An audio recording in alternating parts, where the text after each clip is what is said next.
Je louerai l'Éternel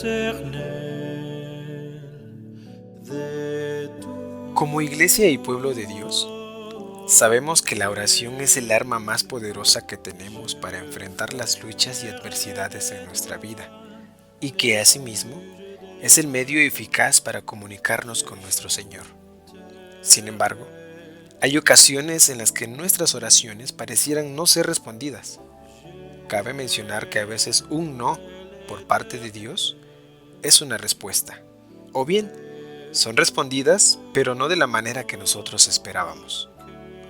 Y es que, cuando oramos, es tanto el sentimiento o necesidad que tenemos de ser escuchados por Dios, que en algún momento, de manera inconsciente, no oramos con responsabilidad y sin querer dejamos a un lado el hecho de que nuestras oraciones Dios las contestará conforme a su voluntad.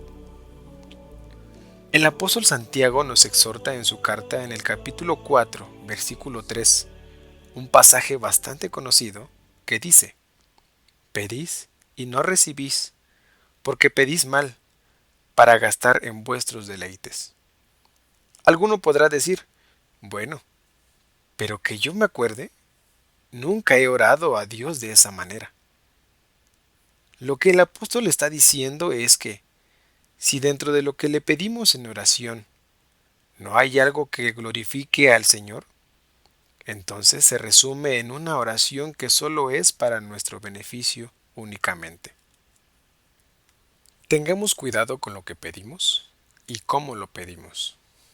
Oremos responsablemente, es decir, analicemos los aspectos que abarcan nuestra oración, lo que ésta conlleva y lo que estamos dispuestos a poner de nuestra parte. Si oramos al Señor pidiéndole que nos enseñe a ser pacientes y templados, Dios no nos va a enviar del cielo una caja con la paciencia ya fabricada, solo para que hagamos uso de ella.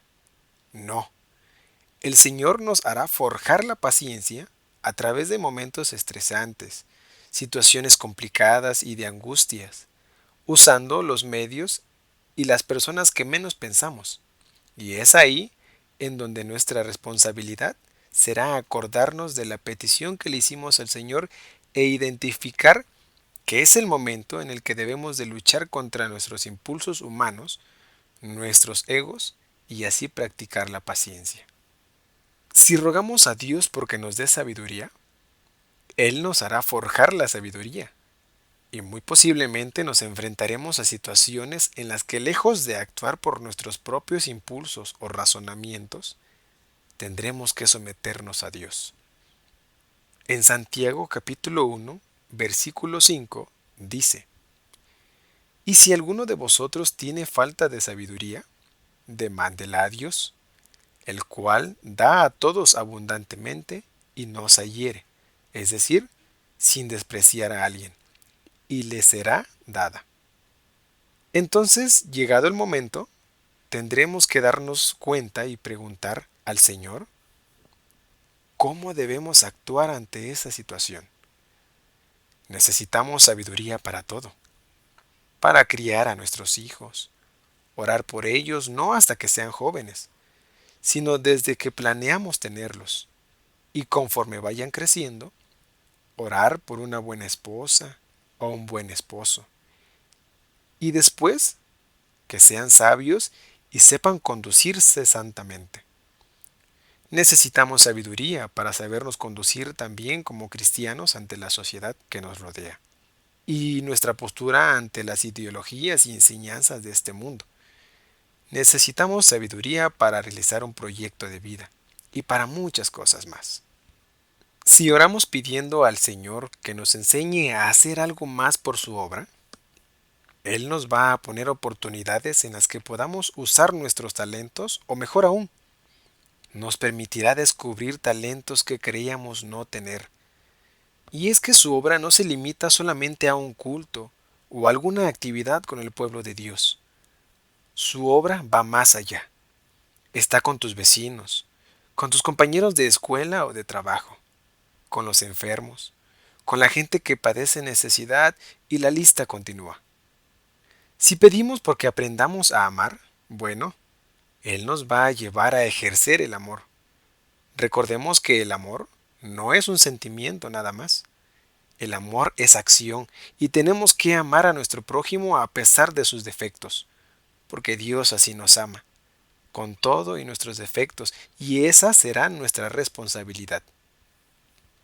Si oramos porque el Evangelio de Dios sea predicado en el mundo y porque más almas vengan a sus pies, la parte que nos toca hacer, es decir, nuestra responsabilidad, será echar mano de los medios necesarios y posibles para poder predicar de Jesucristo desde donde estemos, así sea de la forma más sencilla que parezca. Oremos a conciencia. Hablemos con Dios en humildad, no con presunción al usar palabras deleitosas para el oído humano, o con tintes de prepotencia como exigiéndole. Si al escuchar esto, sientes la necesidad de hacer modificaciones en tu oración y hacerlo con más responsabilidad, recuerda que es el Espíritu quien perfecciona nuestros ruegos y por quien debemos dejarnos guiar. Así lo dice su palabra en Romanos capítulo 8, versículo 26. Y asimismo también el Espíritu ayuda a nuestra flaqueza, porque ¿qué hemos de pedir como conviene? No lo sabemos, sino que el mismo Espíritu pide por nosotros con gemidos indecibles. Si en algún momento, por emoción o por alguna otra razón en tu oración no le hablaste a Dios debidamente, vuelve a orar y pídele perdón. También es válido. No olvides que Él es nuestro amigo y como tal, solemos ofenderlo. Y si cuando ofendes a un amigo le pides perdón, con mayor razón debemos hacerlo con Dios.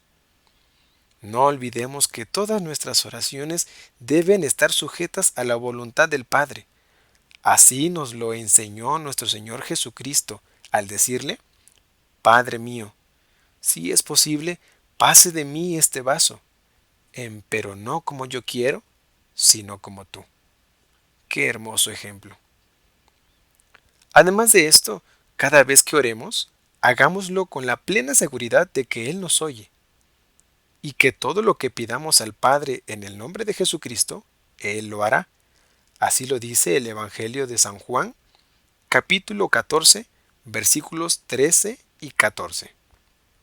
En resumen, sin duda alguna es un verdadero placer y bendición orar a Dios, pero al hacerlo, hagámoslo a conciencia, que si bien es cierto Él se encargará de todo, de alguna forma habrá algo que debemos poner de nuestra parte, es decir, oremos pensando en qué tanto estamos dispuestos a hacer, ya que si oramos a Dios porque les lleve alimento a los necesitados y nosotros al ver o saber de alguien en necesidad no le tendemos la mano, entonces no estamos siendo instrumentos de Dios para que esa oración sea cumplida. Solo habrán sido palabras vanas, expresadas a un Dios que espera ver la acción de quien le busca. Entonces, con esta encomienda, te animo e invito a seguir orando. Hazlo por tu esposo o esposa, pero también ora por ti mismo. Ora por los enfermos, ora por los siervos de Dios, por los jóvenes, por los niños, por las viudas, por las almas en Cristo, por el pueblo de Israel y por tantas cosas más. Pero en todo esto, procuremos orar con responsabilidad. Alleluia.